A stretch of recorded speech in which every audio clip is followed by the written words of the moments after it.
Hey everyone, how's it going? Welcome back to Light Philosophy.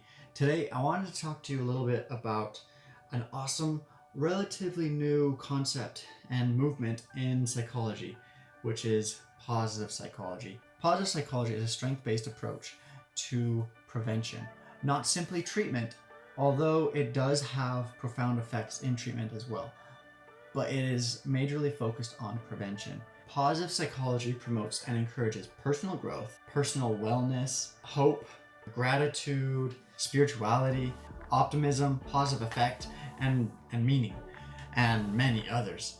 Those are just to name a few. A major focus of positive psychology is that often adversity can actually be a beneficial and helpful thing at times. Not to say at all times, but there are times where it can be a benefit.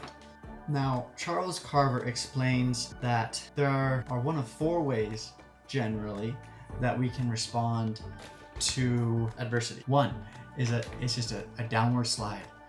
You hit adversity, it's all downhill from there. Two is you survived, but you have diminished or limited capacity, which means that you went through some huge traumatic event and you didn't come out better for it, you came out worse.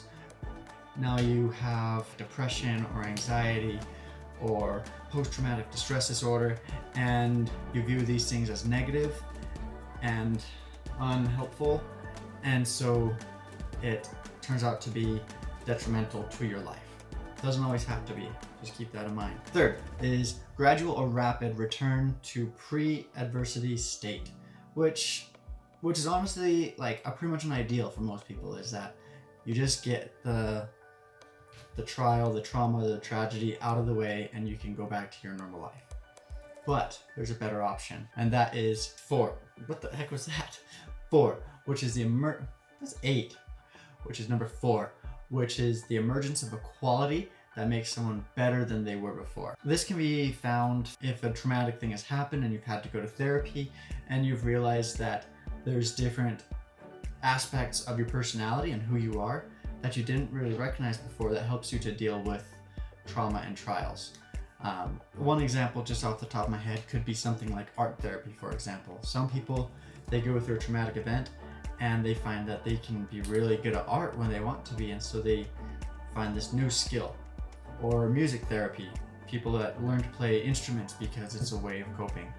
There's all these amazing ways that we can deal with trauma and trials that doesn't have to be always negative. This fourth option is what's called thriving. You're not just surviving, that's any of the other 3. This one is thriving. You are doing your best, you're doing better than before, you have improved, and you're gonna keep on improving because that's who you are. Now, neuropsychologist Bruce McEvans explains, under the conditions of stress, one would expect a physically weakened system, but positive physiological changes can occur, often in the context of psychological thriving. In physiological terms, this translates to greater restorative processes than destructive processes at work.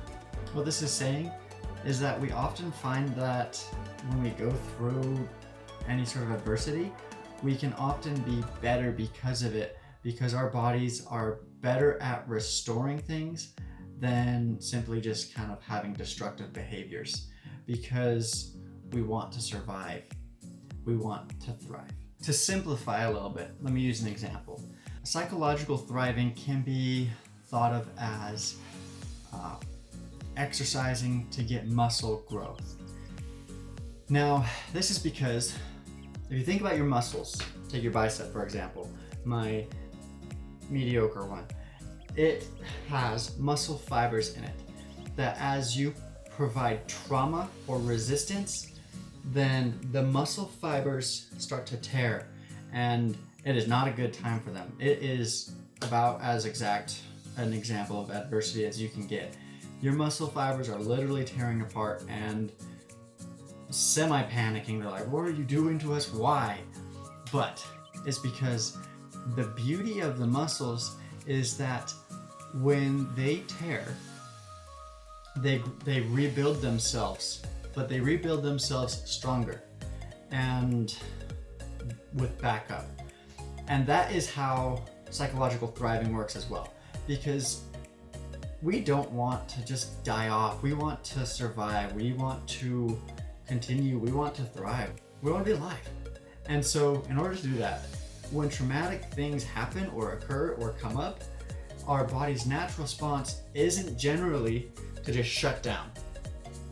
It's to improve, it's to be better, and to keep trying, to learn how to prevent or face that trauma so that the next time, if that traumatic thing or adverse consequence arises, we can respond better, we can be better, and we can be who we want to, better yet, who we can be.